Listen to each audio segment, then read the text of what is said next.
It's Miss Filippa. Welcome to today's bedtime story time. I'm so happy that you're with me today. Everybody ready? Here we go. Our first book is called I Dare You Not to Yawn. It's by Helene Boudreau, and I'm reading it with permission from the book's publisher, Candlewood Press.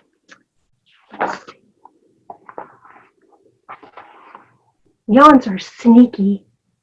They can creep up on you when you least expect them. There you are, minding your own business, building the tallest block tower in the history of the universe, or dressing up the cat, when suddenly your arms stretch up, your eyes squish tight, your mouth opens wide, your tongue curls back, and a yawn peeps out. Next thing you know, you're being sent upstairs to get your pajamas on. Pajamas lead to bedtime stories, and bedtime stories lead to sleepy time songs, and sleepy time songs lead to good night hugs and kisses. Before you know it, you're tucked into bed, snug as a bug in a rug, and wondering, how did I get here? So, if you're not ready to go to bed, follow these tips and do not yawn. If someone else yawns, like your baby brother or your big sister or the dog, just look away. Look away. Yawns are like colds. They spread. Stay away from huggable stuffed animals, from cozy, soft pajamas, and your favorite blankie, because those things can make you feel really snuggly. Avoid bedtime stories about sleepy baby animals, like tugger cubs arching their backs in one last stretch. Their eyes squish tight and their tongues curled back, and then they might start to yawn. Or you might start to feel stretchy too.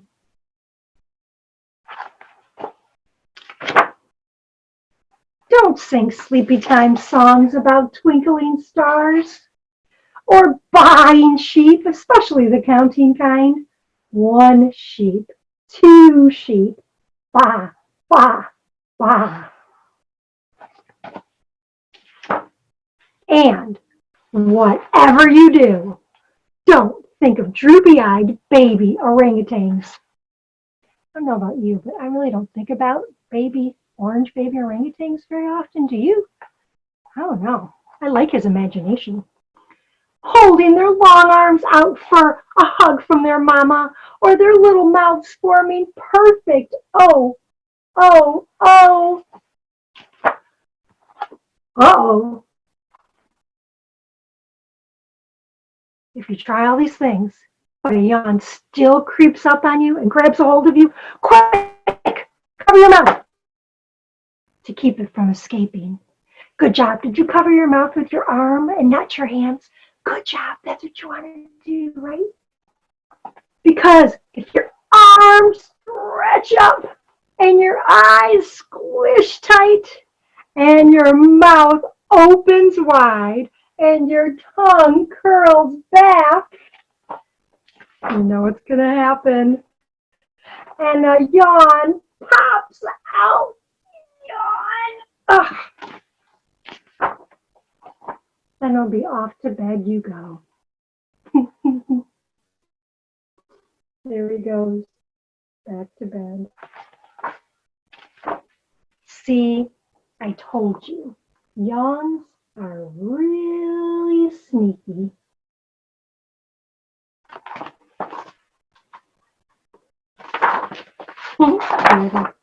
There he is in bed with all the stuffed animals.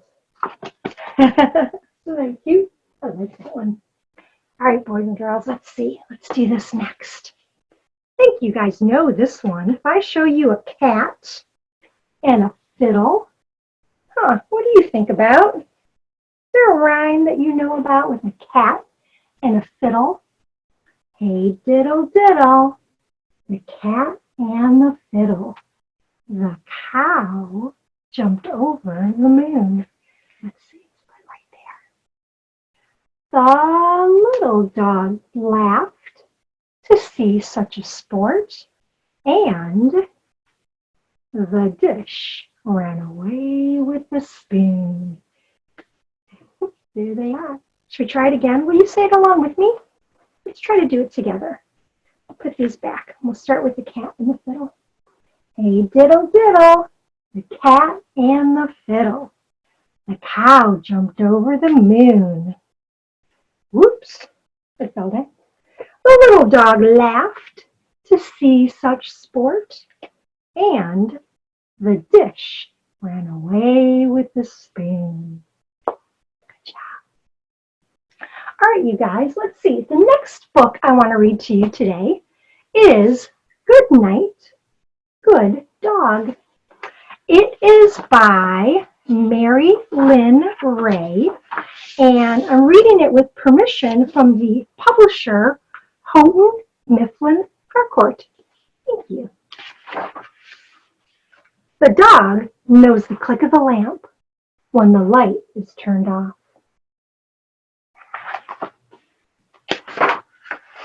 He knows the sounds the dark makes,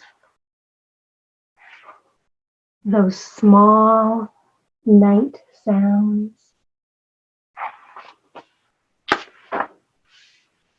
He knows the shadows in the corners of the room. He also knows the quiet that comes, the moon quiet. Look at that pretty moon in the window. And he knows his bed, round like the moon. But the dog isn't sleepy. He remembers the yellow ball of sun bouncing across the sky. He remembers how he chased it, running in the grass. He remembers his toys. He remembers his dish. He remembers the words he knows, like come, and good dog, and good night. Good night. He isn't ready to sleep. Good night, good dog. He likes those words, the way they curl around him, just like his moon round bed. Except he's not sleepy. Not this dog. But houses are, so houses sleep. And children sleep.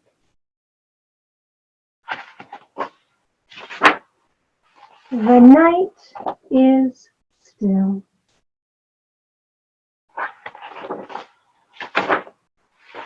But the dog isn't sleepy. Well, only a little. Just a little. Maybe he can dream back the sun. Then he might go to sleep. So the dog makes himself snug and says to himself, good night, good dog.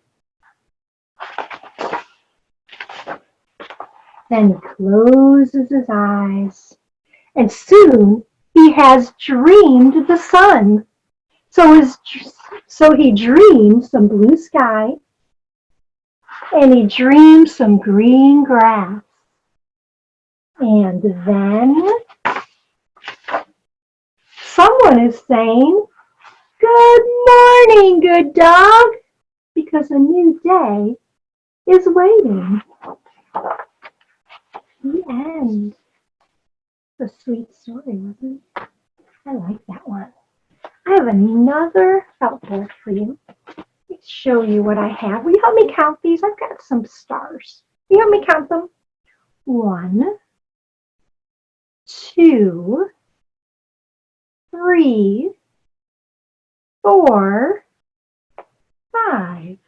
There you go. 5 stars. 5 little stars. Shine and shine some more. One fell to the earth, and now there are, how many? 4. 4 little stars, happy as can be. One fell to the earth, and now there are 3. 3 little stars in a sky so blue.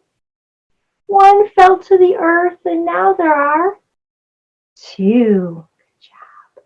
2 little stars having lots of fun.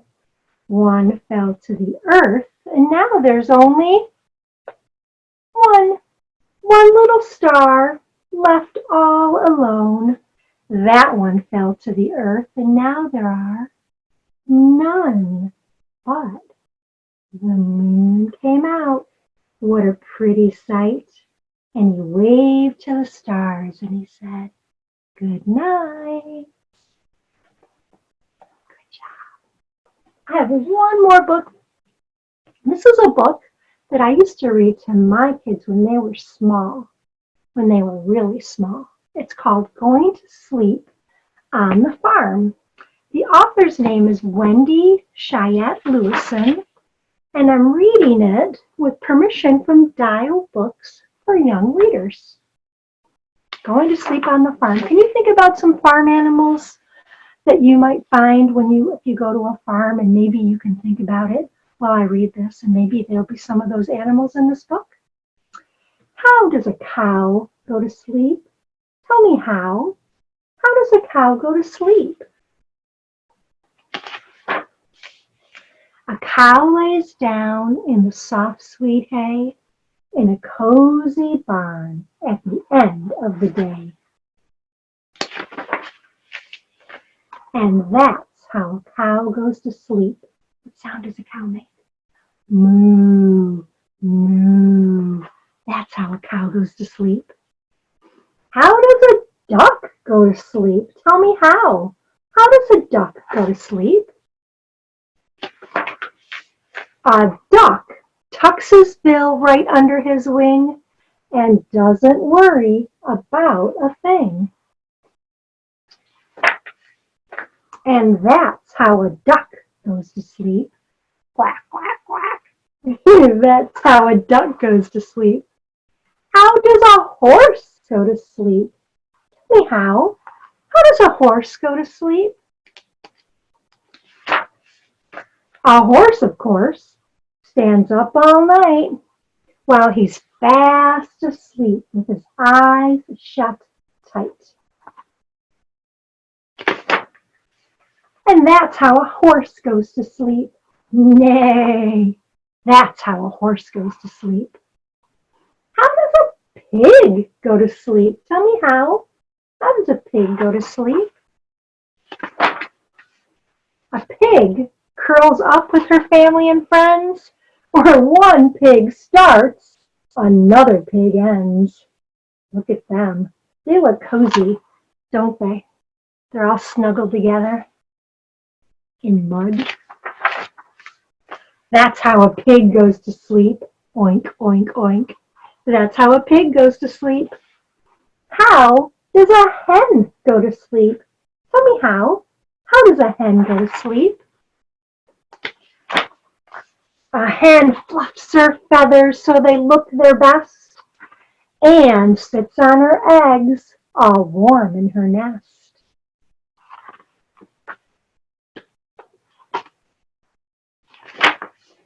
And that's how a hen goes to sleep. Cluck, look. That's how a hen goes to sleep. How do you go to sleep? Tell me how. How do you go to sleep? You snuggle down in your nice warm bed, and sleepy dreams soon fill your head. And that's how you go to sleep. That's how you go to sleep. And good job, boys and girls. I hope you're all snuggled in your beds with your favorite stuffed animal. And I'll see you next time. Bye.